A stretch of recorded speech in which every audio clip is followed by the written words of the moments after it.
우리가 지키는 이 추수감사절은 1620년 9월에 처음 청교도들이 미국으로 이주해 왔을 때에 큰 수확을 거둔 것에 대한 감사로부터 유래가 되었다고 합니다. 청교도라고 하는 말은 이 영국의 개혁주의 개신교 성도들을 뜻하는 말입니다. 당시 영국에는 국교로 성공회를 지정을 하고 있었는데 이 개혁주의 개신교 성도들과 이렇게 갈등을 가지고 있었습니다. 그런데 영국에서는 이 국교인 성공회에 손을 들어줌으로 말미암아 굉장히 어려움을 당하고 있었습니다. 그래서 이들이 미국의 매사추세츠 프리머스로 이주를 해서 인디언들로부터 배운 이 경작법을 통해서 봄에 옥수수를 심고 재배해서 가을에 풍년을 거두었습니다. 이것을 계기로 그들은 새로운 터전에 정착할 수 있는 기반을 잡게 되었고요. 그리고 그의 큰 수확을 거둔 것에 대한 기쁨과 그리고 감사에 대한 이 하나님께 표하고자 1621년 가을에 3일 동안 이렇게 감사 축제를 벌인 것입니다. 이때 청교도들은 자신들이 굶어 죽지 아니하도록 농사 짓는 법을 가르쳐준 인디안들을 초청하게 됩니다.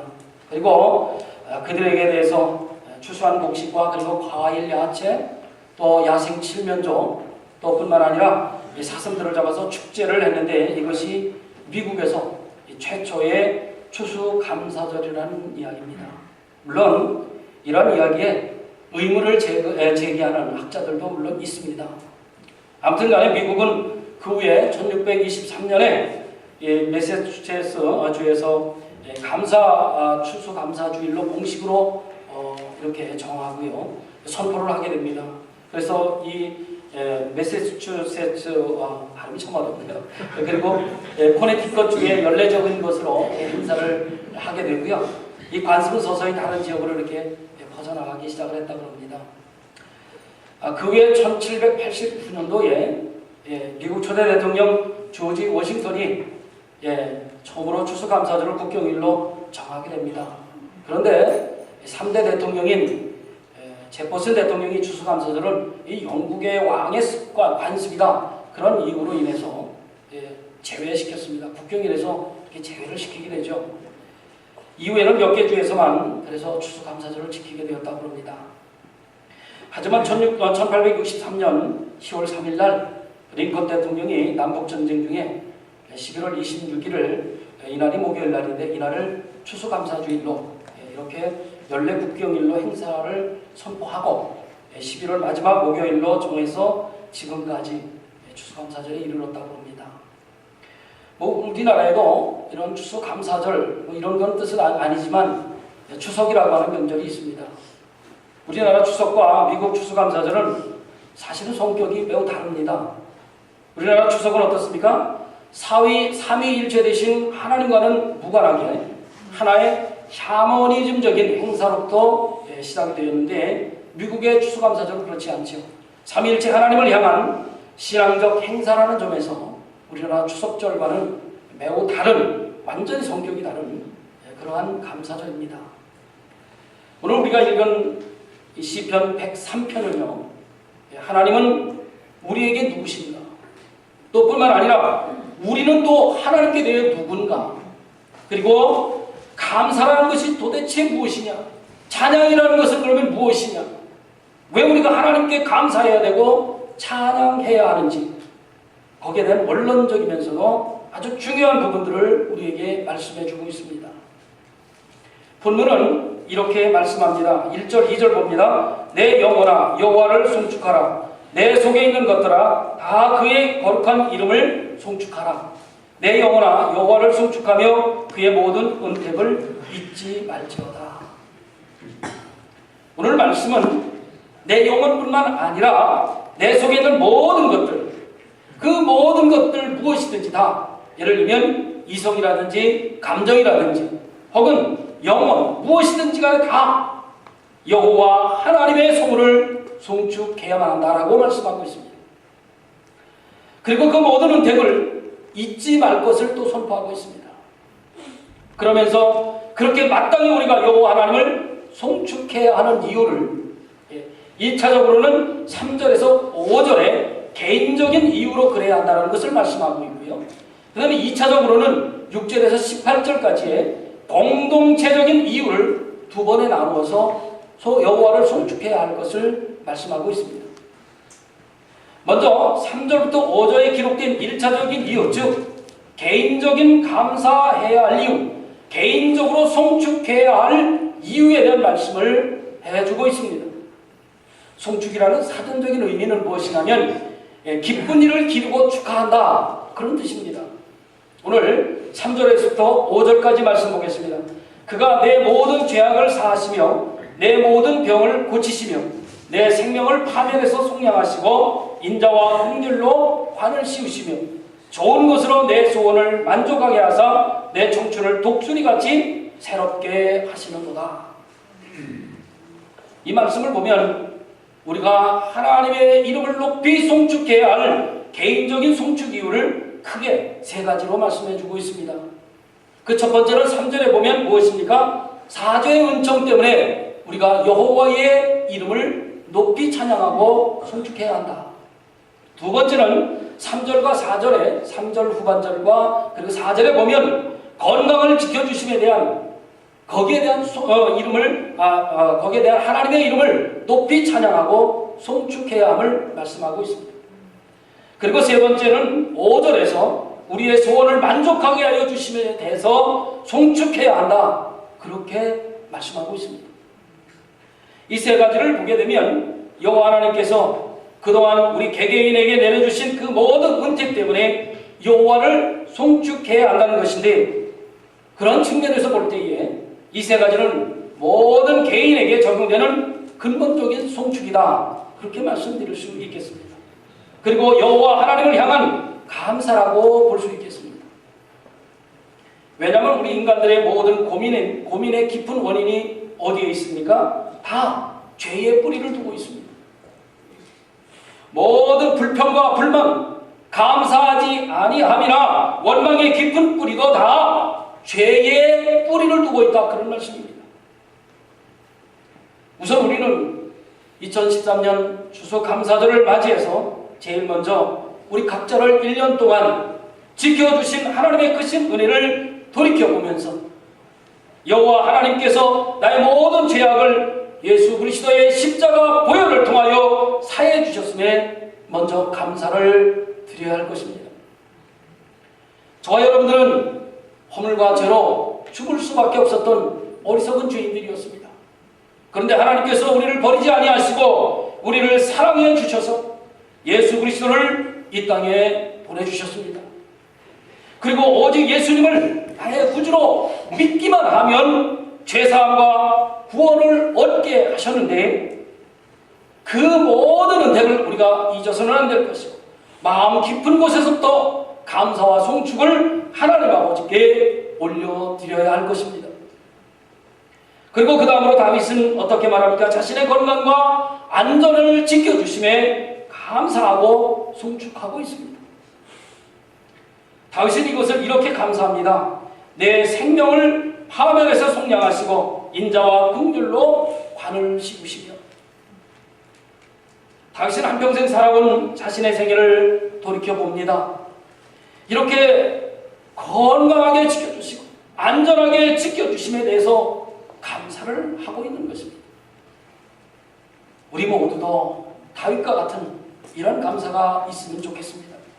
금년 2013년 한 해 동안 나의 생명을 파멸해서 속량하심에 감사드리고 인자와 긍휼로 관을 씌워주심에 진심으로 감사드려야 할 것입니다. 금년 한 해를 돌이켜봅니다. 여러 가지 일들이 우리들에게 참으로 많았습니다. 필리핀에서의 엄청난 대홍수로 말미암아 물바다가 되었습니다. 지난주에는 대폭풍으로 많은 인명피해를 내었습니다. 호주에서는 불볕더위로 인해서 엄청난 사람들이 고통을 당했습니다. 그리고 미국과 중국의 이 토네이도와 커다란 우박이 떨어지는 바람에 많은 피해를 또 입었습니다. 우리 대한민국도 어떻습니까? 어려운 시절을 보낸 것 사실입니다. 북한의 핵무기 위협이 우리에게 엄청난 도전으로 다가왔었습니다. 그리고 여러 가지 자연재해와 정치와 경제적인 어려움 등도 있었습니다. 그리고 우리가 살고 있는 이 미국도 살 얼음판을 걸었습니다.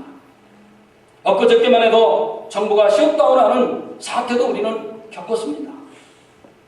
그러나 그러한 일들이 우연으로만 그냥 넘겨버릴 수 없는 사건들의 뒤안길에는 어떻습니까? 살아계신 하나님의 은혜와 은총이 있었던 것을 고백하지 않을 수 없습니다.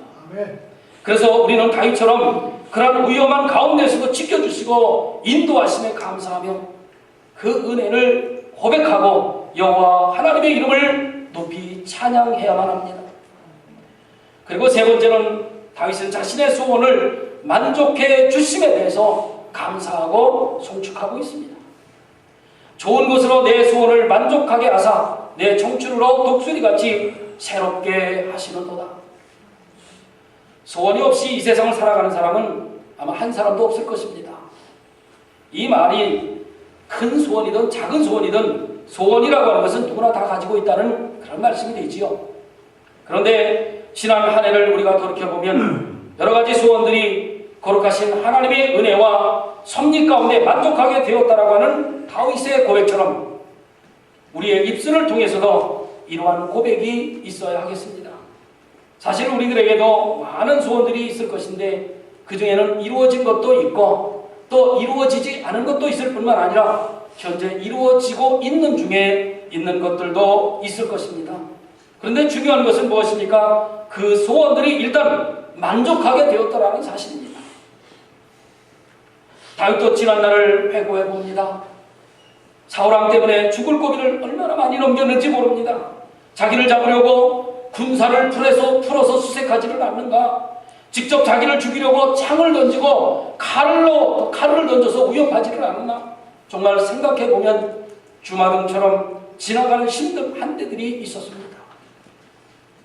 그러나 그때는 참고 견디기가 정말 힘들었지만 지금에 와서 생각해보니까 지나간 생애를 통해서 하나님께서는 자신의 소원을 만족하게 해주셨고 자신의 삶을 더 윤택하게 해주셨을 뿐만 아니라 새로운 길로 인도해 주시고 축복의 길로 인도하셨던 것입니다. 경제가 곤두박질 쳐서 가지고 있었던 것들을 모두 다 잃어버렸고 직장에서도 힘들게 우리들도 일을 했습니다. 그리고 아이들이 어떻게 해서든지 좋은 학교에 들여보내려고 밤낮으로 애를 써보았습니다. 그것이 지나간 1년이었습니다. 그런데 한 해를 돌이켜보며 지금 와서 지난 날들을 생각해보니까 다 꿈만 같습니다. 그땐 그렇게 힘들었는데 지금 와서 결산을 해보니까 다 나의 소원이 하나님과 하나님께 앞에서 다 이루어졌고 만족하게 되었습니다. 그것을 보면 감사하지 않을 수 없고 여호와 하나님의 그 거룩하신 소원을 송축하지 않을 수 없는 것입니다. 이것을 보면 내 인생 내가 사는 것 같지만 결코 내가 사는 것이 아니라 나를 사랑하시고 나를 인도해 주시며 그리고 나를 간섭하시는 전능하신 여호와 하나님이 나의 인생을 도우셔서 다 되었다는 것을 깨닫게 됩니다. 시편 121편 1절 2절에서 이렇게 말씀합니다. 내가 산을 향하여 눈을 들리라. 나의 도움이 어디서 올까? 나의 도움은 천지를 지으신 여호와에게서입니다. 아멘. 오늘 긴 본문 말씀입니다만 6절부터 18절까지 제가 읽겠습니다. 여호와께서 공의로운 일을 행하시며 억압당하는 모든 자를 위하여 심판하시는도다. 그의 행위를 모세에게 그의 행사를 이스라엘 자손에게 알리셨도다. 여호와는 긍휼이 많으시고 은혜로우시며 노하기를 더디하시고 인자하심이 풍부하시도다. 항상 경색하지 아니하시며 노를 영원히 품지 아니하시리로다. 우리의 죄를 따라 우리를 처벌하지 아니하시며 우리의 죄악을 따라 우리에게 그대로 갚지는 아니하셨으니 이는 하늘이 땅에서 높음같이 그를 경외하는 자에게 그의 인자하심이 크심이로다. 동이 서에서 먼 것 같이 우리의 죄가를 우리에게서 멀리 옮기셨으며 아비가 자식을 긍휼히 여김같이 여호와께서는 자기를 경외하는 자를 긍휼히 여기시나니 이는 그가 우리의 체질을 아시며 우리가 단지 먼지뿐임을 기억하심이로다. 인생은 그날의 풀과 같으며 그 영화가 들의 꽃과 같도다. 그것은 바람이 지나면 없어지나니 그 있던 자리도 다시 알지 못하거니와 여호와의 인자하심은 자기를 경외하는 자에게 영원부터 영원까지 이르며 그의 의는 자손의 자손에게 이르리니 곧 그의 연약을 지키고 그의 법들을 기억하여 행하는 자에게로다. 아멘. 이 말씀은 우리가 여호와의 성호를 송축하여야 할 개인적인 문제가 아니라 공동체적인 송축 이유에 대해서 말씀하고 있는 것입니다. 이 본문의 내용을 보면 우리가 하나님의 성호를 송축해야 할 공동체적인 이유를 크게 또 세 가지로 말씀해 주고 있습니다. 그 첫 번째는 6절부터 7절까지 말씀입니다. 믿음의 선조 이스라엘 백성들을 430년 동안 애굽의 그 모진 압박 속에서도 탈출시켜 주셨음에 대해서 여호와의 성호를 송축해야 함을 말씀합니다. 그리고 두 번째는 8절부터 14절까지인데 이스라엘의 죄악을 벌하지 아니하시고 용서하시는 하나님의 자비 때문에 여호와의 성호를 송축해야 함을 또 말씀하고 있습니다. 그리고 세 번째는 연약한 인생의 실상을 하시는 하나님께서 그분을 경외하고 언약을 지키는 자들에게 긍휼을 베풀어 주시기 때문에 우리는 여호와의 이름을 송축해야 한다. 그렇게 말씀하고 있습니다. 이 세 가지를 보면 하나님께서 그동안 공동체를 향해서 내려주신 그 모든 은택 때문에 여호와의 이름을 송축해야 한다는 것입니다. 이런 측면에서 볼 때 이 세 가지는 우리들의 공동체, 즉 교회 공동체나 사회 공동체, 또 나라 전체 민족의 공동체가 여호와 하나님의 성호를 송축해야 할 가장 기본적인 작은 것에서부터 큰 것에까지의 다 포함하는 감사라고 할 수 있겠습니다. 우선 나눠서 6절 7절 말씀 먼저 보겠습니다. 여호와께서 공의로운 일을 행하시며 억압당하는 모든 자를 위하여 심판하시는도다. 그의 행위를 모세에게 그의 행사를 이스라엘 자손에게 알리셨도다. 사실 이 말씀은 오늘 저와 여러분들에게도 또 우리 민족 대한민국 위에도 그리고 우리가 살고 있는 이 미국 위에도 똑같이 적용되는 귀한 말씀입니다. 왜냐하면 우리는 일제 지하 36년을 겪은 민족이기 때문에 그렇습니다. 지난 일제 36년 동안은 일본의 앞잡이 밑에서 신음하던 이 우리 민족 위에 해방의 은혜를 주신 것, 그야말로 6절 말씀에 나온 것처럼 여호와께서 공의로운 일을 행하신 것이며 억압당하는 모든 우리 민족을 위해서 심판해 주신 것이기 때문에 그렇습니다. 그러므로 특별히 우리 민족은 이 감사절을 맞이해서 공동체의 이런 일을 회상하고 감사하며 여호와 하나님의 성호를 송축해야만 할 것입니다. 이스라엘 백성들은 그들을 애굽에서 구원해내시고 40년 동안 이 광야에서 지켜주신 하나님께 감사하며 초막절을 지켰습니다. 이 초막절이 실제로 이스라엘 백성들은 들판에 나가서 초막을 지어놓고 일주일 동안 40년을 한결같이 지켜주시고 인도해 주신 그 하나님의 은혜를 기억하고 감사했던 것입니다. 우리도 우리 민족을 사랑하셔서 구원해 주신 그 은혜를 결단코 잊어서는 안 될 것입니다. 그 다음 8절부터 14절 말씀을 보면 공동체의 죄악을 물론 기뻐하지는 않으셨습니다마는 그렇다고 당장 징계하시거나 징벌하지 않으신다는 것입니다. 사실 그래서 우리가 살고 있는 이 사회가 그렇게 부패되어 가고 있고 악하게 되어 가고 있고 잘못되어 가고 있지만 우리의 체질을 아시고 또 단지 우리가 뭔지임을 기억하시면서 회개하기를 기다리시는 여호와 하나님의 자비하심과 인자하심, 그로 인하여 우리는 감사해야 할 것입니다. 또 여호와 하나님의 성호를 높이 송축해야만 할 것입니다. 8절부터 9절 말씀 다시 보겠습니다. 여호와는 긍휼이 많으시며 은혜로우시며 노하기를 더디하시며 인자하심이 풍부하시도다. 자주 경책하지 아니하시며 노를 영원히 품지 아니하시리로다. 계속 14절 보겠습니다. 이는 그가 우리의 체질을 아시며 우리가 단지 먼지임을 기억하시니로다. 그리고 마지막 15절부터 18절까지의 말씀은 공동체를 향한 가장 원론적이면서 가장 중요한 말씀입니다. 그것은 무엇입니까? 여호와의 인자하심이 자기를 경외하는 자에게 어떻게 임하는가에 대한 말씀입니다. 그것은 영원부터 영원까지 이룬다는 것입니다. 그래서 우리는 바로 이 점 때문에 여호와 하나님의 성호를 송축해야만 합니다.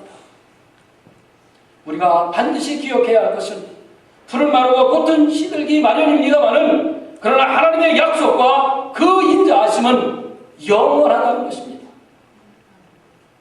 그러므로 우리가 이 영원하신 하나님에 잇대어 살아갈 때에 우리 또한 생명력 있게 영생을 맛보며 살아갈 수 있는 것입니다.